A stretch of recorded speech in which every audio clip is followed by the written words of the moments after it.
Welcome to the ROI Masterclass, the podcast where vision meets strategy and bold moves create measurable results. I'm Liat Siegel, interior designer and ROI strategist with 17 years of experience.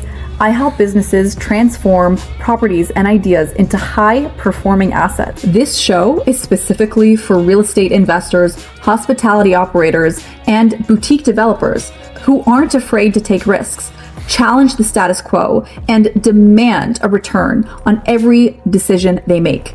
Each and every week, we talk with innovators and leaders across industries about the strategies and the insights and really all the unconventional thinking that turns potential into profit every single time. If you believe that smart design, decisive leadership, and strategic risk are the keys to real ROI, you're in the exact right place. Let's dive in. Welcome back to the ROI Masterclass, the podcast where vision, strategy, and bold decisions drive real results in real estate and business. I'm your host, Liat Siegel, and today I'm joined by Winston Parks, principal of Winston Warren Commercial, a Nashville-based real estate firm specializing in property acquisition, development, disposition, site analytics, and investment advisory services. Winston brings a wealth of experience, having developed over 90 ground-up single-tenant properties valued at more than $220 million, helping major healthcare and retail brands expand into new markets and new states.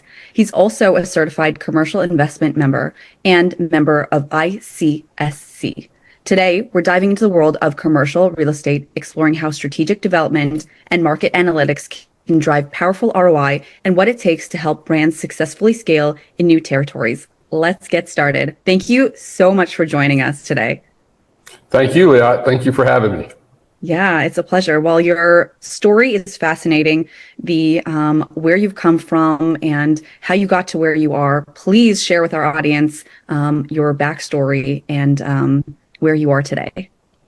Sure. Yeah. I mean, I started in commercial real estate, I believe it was 2016. I just kind of fell into it.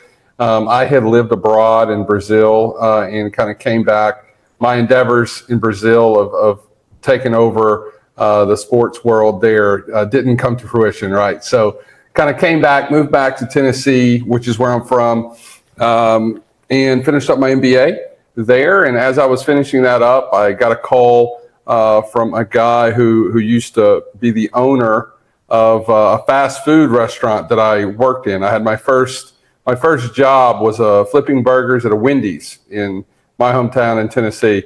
But anyhow, just like any small town, folks like to, keep in touch and stay in touch. And he reached out to me, many years later, asked what I had going for me on what my next moves were, and told him I wasn't sure, and he said, "Hey, we have a real estate idea that we're wanting to do." I said, "Okay, I'll do it. Are you going to train me?" And he said, "No, we don't really know what we're doing, but I think you can figure it out." So that was 2016, and it's been a good ride ever since. I mean, talk about community, number one, right? And building a name for yourself, that somebody believed in you because you made a good name for yourself and you left obviously a lasting impression for them. Yeah, it is a small town. People kind of know who you are, and they always ask about you, and I just think, I don't know, when you're 15, working hard and planning for the future isn't necessarily what you're doing. But I do think, I worked there until I went off to college, and that definitely played a role in how I kind of got into commercial real estate, and which is what I've been doing for the last 9 years now. So really happy that it kind of came to that. What an incredible rags to riches kind of story, right? The underdog. So tell us about how that evolved and what you're doing today. Sure. Yeah. I started out just kind of driving around looking for land to potentially purchase all throughout Tennessee and Kentucky. Again, not really knowing what I was doing, and just kept learning, kept reading books. And one of those books led me to the designation I have today, which is a CCIM designation. I just kind of had imposter syndrome. I was doing deals with people, all over, talking to folks that had, all of these letters after their name, and, worked for big global companies, and was like, man, do I even know what I'm doing? I mean, I'm educated, and I've have some experiences, but what am I doing here? No one really trained me. So I read a book in, I think it was like Brokers Who Dominate or something like that.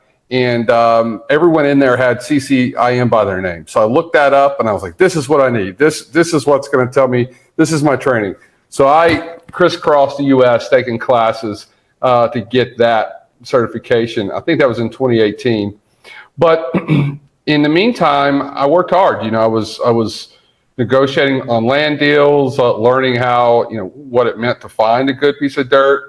And then just learning more on the construction side, which I would say is probably still my weakest point, but, because I'm not as hands-on in that area, but it just kind of evolved. Eventually I was running the day-to-day for a group of investors. And today, we've developed, just under 100, a little over 90, ground up, urgent cares and a few other type of assets as well, across about 7 or 8 states, mainly in the South and Southeast. So it's been a fun ride, still a lot to learn, but I've learned a lot over the time. And that's the beauty of this industry, is there's so much to learn and engage with the clients. I know your podcast is about ROI with your, and talking about that. And early on, I didn't know what that meant as far as how we're adding value. For me, it was just like, I'm going to go find a piece of dirt and that's how we're adding value. But it's so much more than that, because we've all driven by places that, are businesses that are closed, or there's always that one building that whatever business goes in there, it just seems like it lasts 2 or 3 years and it's closed down, right? And there's a lot of different factors of that. And that's a big part of what we do today that we didn't necessarily do 9 years ago, is we try to prevent that. And we prevent that through our processes. We try to prevent that through what we're looking for, and kind of the, I guess you could say, the experience that we have opening up successful locations. Well, it sounds like you have such a growth mindset. There are a lot of people, even with imposter syndrome, they have to kind of prove themselves. But you are humble and have come from humble beginnings and are able to continually say, I'm growing, I'm learning, and I'm figuring it out as I grow and go. And to be able to be in that place and then say, okay, how can I do better? And how can I provide more value to my clients? That's the ultimate ROI, right? For ourselves personally and our journey and our legacy that we're leaving, but also for our clients, and they feel that. Yeah, I agree. Yeah, I think sometimes it is very easy to kind of hold on to your ego, right? And allow yourself, I know what I'm doing. And sometimes, hey, I'm guilty of that as well. But at the end of the day, the goal is just to add value to the clients. Do what you're good at, let go of what you're not good at, let someone else who's great at that take over, and just provide the value that you said you would. Yeah, absolutely. And that's everything, right? They really feel that. And that's how we're able to kind of differentiate ourselves from so many others in the industry who might be doing something very similar. But we're able to go a little bit beyond, a little bit more unexpected of a service, of a value add that, like you said, you care about whether they close or not, whether they stay open. And that just shows more about you and your character than anything, right? And people do business with people. Yeah, absolutely. I think that's a very important part. People do business with people. Early on, well, let me back up. A lot of the companies that I've worked with in the past, and that the investor group has worked with in the past, are smaller, like growing medical companies, right? So they may have 10 clinics, 15 clinics, 50 clinics, but they're not a huge, organization. And so as a result, they maybe don't have all of the tools that these large national brands have. And so one of the things that we've kind of grown to start doing is like market selection, like where we dive in, we use our analytical skills, and I have, people with computer science and data backgrounds, and we dig in for them and kind of filter through a lot of the noise in the markets to say, hey, based on the data that we know about you, we think this market would be great.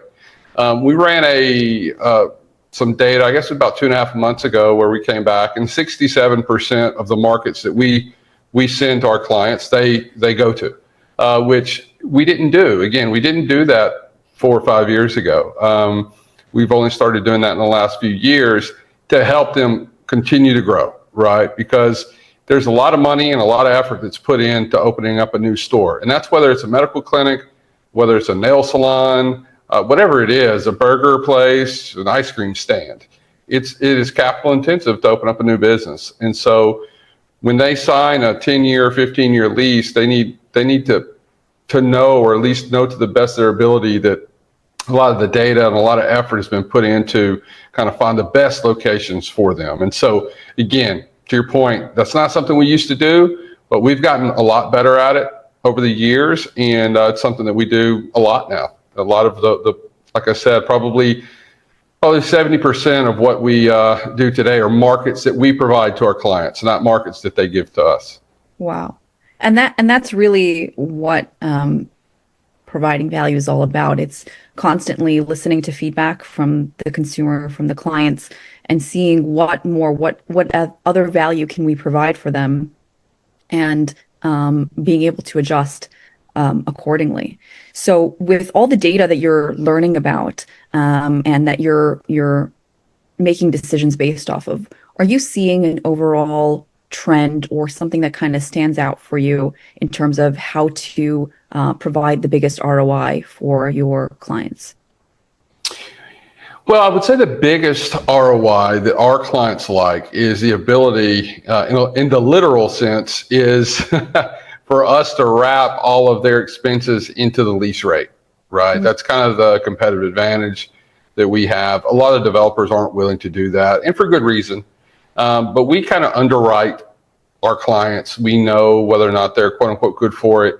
We make an educated guess on whether or not the market will accept it as well, as far as when we sell these assets to the market.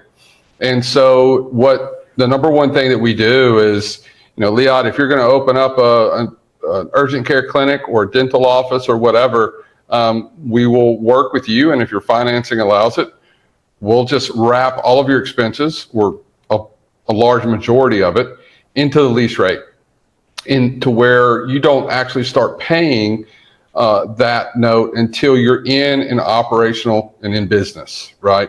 A lot of companies, it's all over the map. People have their own processes, but kind of the standard way to go about it is maybe you have a developer partner and they go out and they build the building, but you still have to spend, $600, $700, $2 million for the interior build out. And I know you know the interior build outs very well. Yeah. But you still have to spend a lot of money, and that is a big capital expense for, again, growing brands, when that money could be better spent opening up new stores, new clinics, new points of sale. And so that is the biggest literal ROI that we provide to our clients, and why we have such sticky clients. That's a good term, sticky clients. And that's what we ultimately all want, right? It's that they should keep coming. We should provide such a high level of value to them that they keep on coming back again and again. And that's the same is true for our clients' because we want them to have a great experience and want to come back, and which ultimately makes them more profitable and makes the return for what you guys do as well. Absolutely. Yeah. So when you build those out, does design also and architecture, does that also get wrapped in to the whole package? It is, yes. I mean, the ultimate goal in this is to basically make this as standard as possible to go out and keep up with their de novo buildings, so new growth. Mm-hmm. The goal is just to get all of that done up front. So all of the architectural designs, all of the interior, all of that is kind of done up front. And after we built the first one, there are obviously minor changes that may, especially if it's a new prototype, right? But yeah, we always do that up front. And once we have those building plans, we then try to just replicate that in every market. And it's really no different. I mean, a lot of what I do is I call it the medtail space. So the medical and retail merged together, you have medtail. You're trying to become a brand, right? Everyone's trying to be a brand. And in order to do that, you have to have standardized kind of branding. And no different than when you drive by the Golden Arches, everyone knows that that's McDonald's. They're kind of the standard. And so that is what we're doing. And sometimes, that can get a little, I would say, stale, because we're not, building some masterpiece every time we go out. But it is very good in the sense that the contractors we work with know exactly what to do. The signage company knows exactly what to do. We can give local communities examples and renderings showing exactly the building that we're going to build when we do get pushback. So yeah, that's what we do. We do all of that on the front end, the best that we can, and then kind of make adjustments as we grow with that client. Yeah. I mean, I think there's definitely a time and a place for standards, in terms of design and architecture and branding. That is definitely something that we are actually working on building out within our own company to provide pre-packaged design plans so that investors can take them and just repeat that across multiple properties, maybe making small adjustments. TD does this. Their design is very standardized, but then they'll have specific images for that town, like old images of what that town used to look like. So there's definitely ways to do it and keep it fresh. But I agree. I think that also when it comes to construction, what the bid is going to cost, right? Mm-hmm. You don't have this brand new stack, this spec book where you don't know what it's going to cost to get it built out. So having that data, like you said in the beginning, knowing that data and having those numbers gives you the ability to operate more efficiently and profitably, ultimately.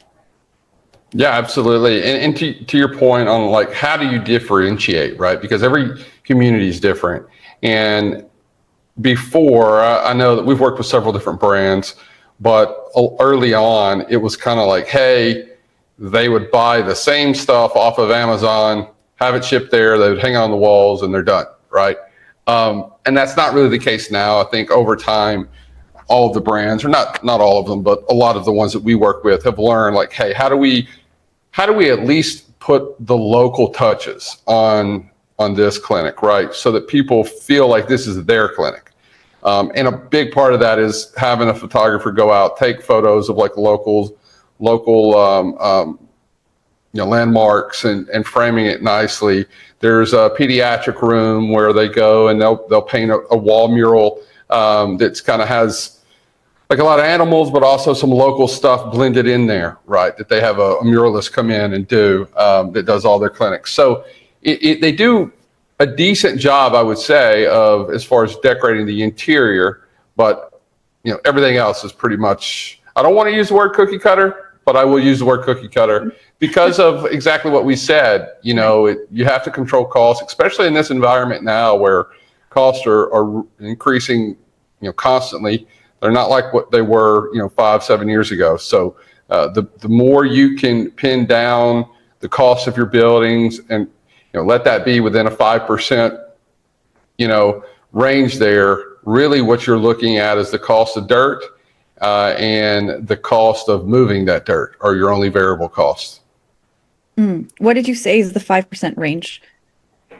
Well, it just depends, of what's going on in the marketplace. So you may have plumbing, supplies, it always varies, right? Because variable, the miscellaneous. Yeah, you just have miscellaneous stuff. I mean, your package may be slightly different, but it's going to be within that 5% range that I mentioned typically. And it does depend on the site that you work with, but MP&E packages can change just depending on what you're installing, right? And then time of the year that you're doing it. Do you feel that the level or the way, for instance, something that is dated versus something that is newer and more strategically and intentionally set up and designed, do you think that builds brand trust with the customers or patients that are coming into the new space? So is your question a lot, is it better for a new company to go into an existing space versus a new space? And basically, how does that impact how does a dated space impact trust and the profitability? Because you're all about numbers. They need to make money for you to make money, right? Because they need to Yeah. pay you back. So having a space that is dated or not strategically set up that doesn't build that trust for people to come in, because I'm hightailing it out of there if I don't feel like an urgent care I'm taking my kid to, and it feels so dated that I feel like they don't care, or they're from the last century. You know what I'm saying? So Yeah. Yeah. how does that affect, how does that impact, their profitability and ultimately yours? No, great question. Well, first off, I think it depends on the company, right? So you do have people that operate, for example, in the urgent care space that maybe urgent care isn't their primary business. Maybe they like to use the urgent care to push them to their primary business. For example, some hospital-owned urgent cares are often used as a loss center, but they're used to push people to the hospital system, right? So that where they can charge them for other services. Now, those folks are probably going to put less emphasis on the design and the aesthetics and the feel of their clinic, right? Now, when you're a for-profit urgent care and that's your main business, then you care a little bit more. And at least that's been our experience. When you go into existing spaces, it's not unique to medical office. It's really for fast food or any user. The numbers have to work. And I think a lot of people have a misconception that, oh, well, this is an existing space, so it'll be cheaper than just tearing it down and rebuilding. And that's not always the case, because you have a lot of outdated utilities inside there, just the layout, the wall structures, a lot of things could not be ideal. And so we definitely prefer just to demo a building and start over. Probably the last 12 or 15 existing buildings that we've looked at, we've done, I want to say 3 in the last year or so, and they came out more expensive than if we would have just built it ground up, right?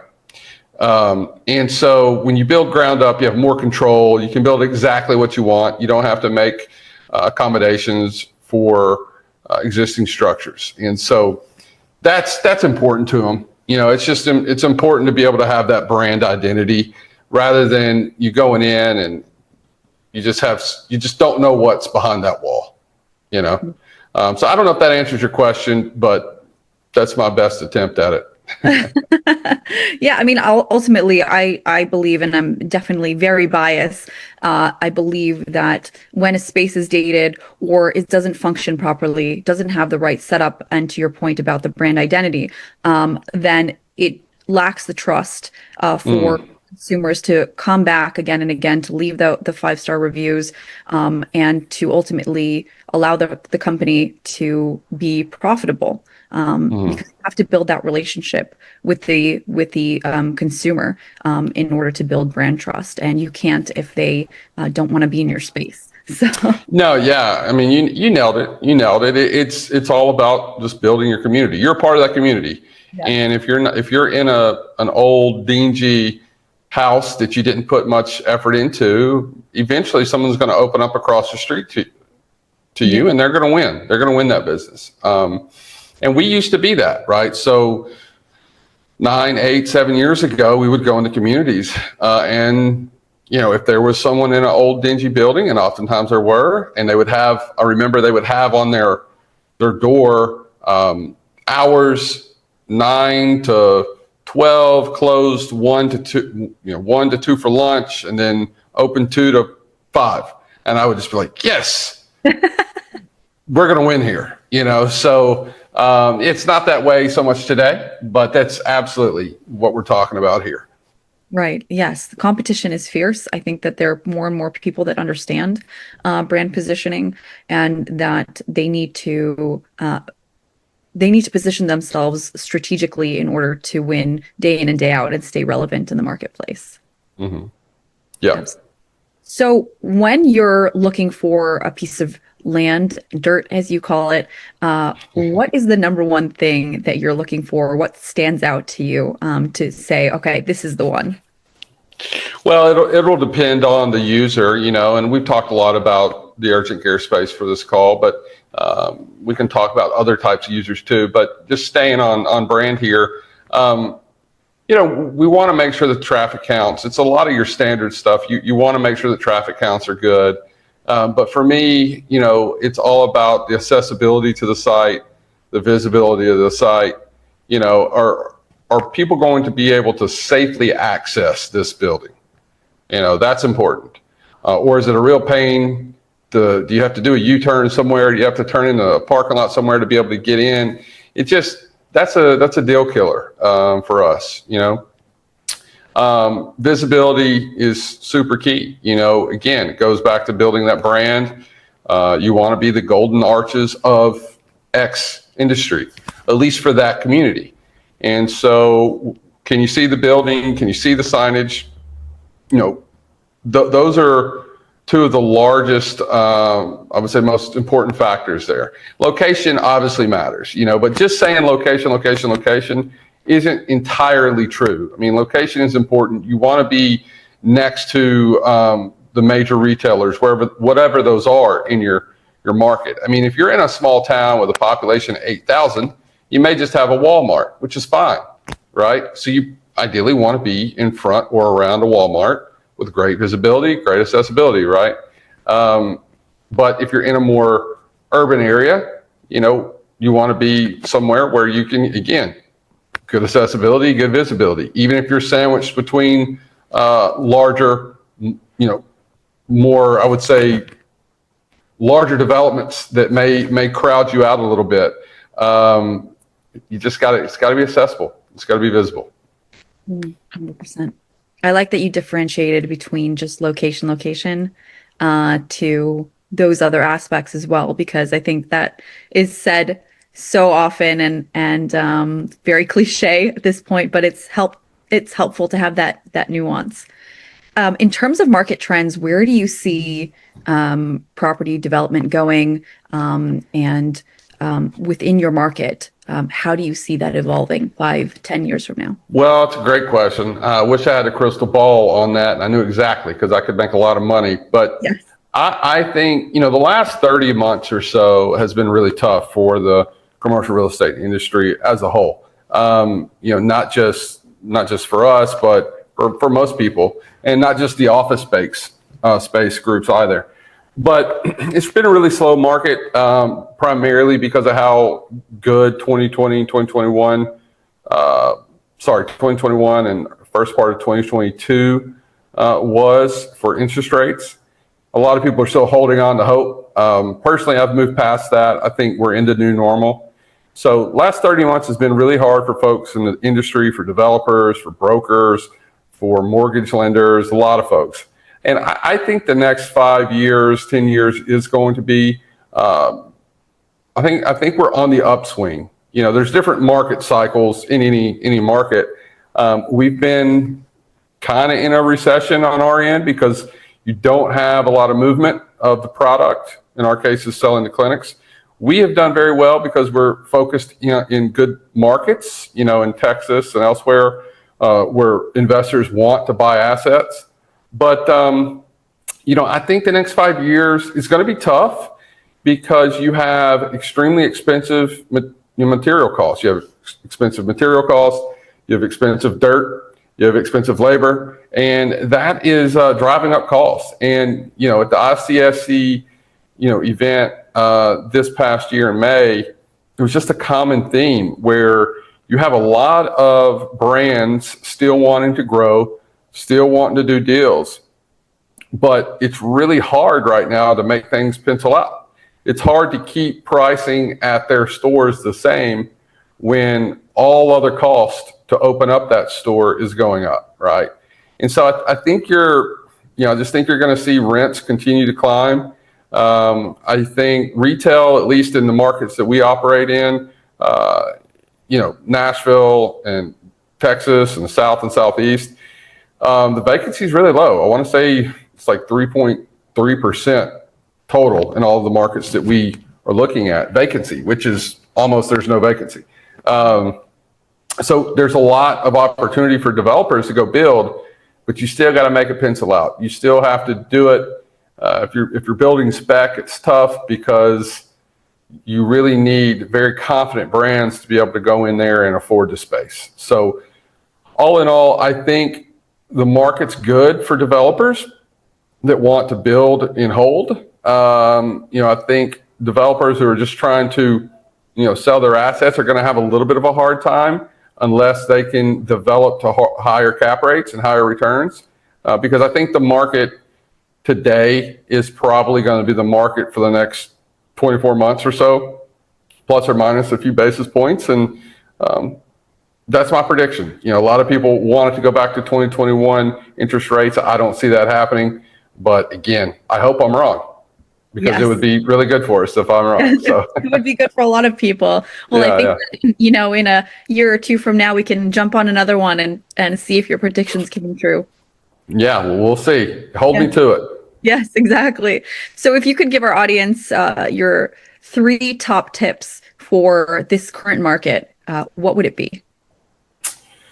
Good question. 3 top tips. I would say, if you're an investor, you have an opportunity to buy, at least in a single tenant space, you have an opportunity to buy good assets. There's a lot of inventory out there. So I would say focus on the market itself. So focus on the location first and the return second, because I think you're going to find it's more and more difficult to develop in the really good markets.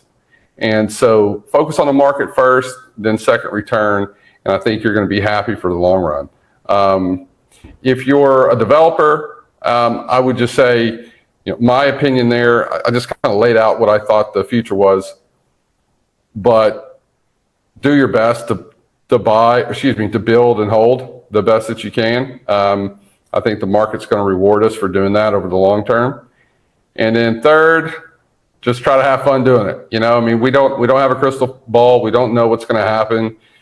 We don't have the control of everything in the economy or political or whatever. So just have fun doing it, and be kind to the people you're working with, because we're all going through it together. Yes, live your best life. You're living your best life, right? Tell us where you are. I'm in Bermuda. Yeah, I live in Bermuda most of the time, and so it's we decided to move here about 1.5 years ago from Nashville. Nashville's a great town and city, but just look for a change of pace, and chose here. So it's great. It's probably about 85 out there today, so sun's shining, and it's a really good lifestyle. A lot slower than Nashville, but still a great lifestyle, and we really enjoy it. Amazing. Well, this has been such an insightful conversation. Thank you so much for joining us and sharing your wisdom. Looking forward to having you back again with your future predictions. Thank you so much, Leah. Thanks for having me, and great talking to you. Good luck in everything you do. Thank you.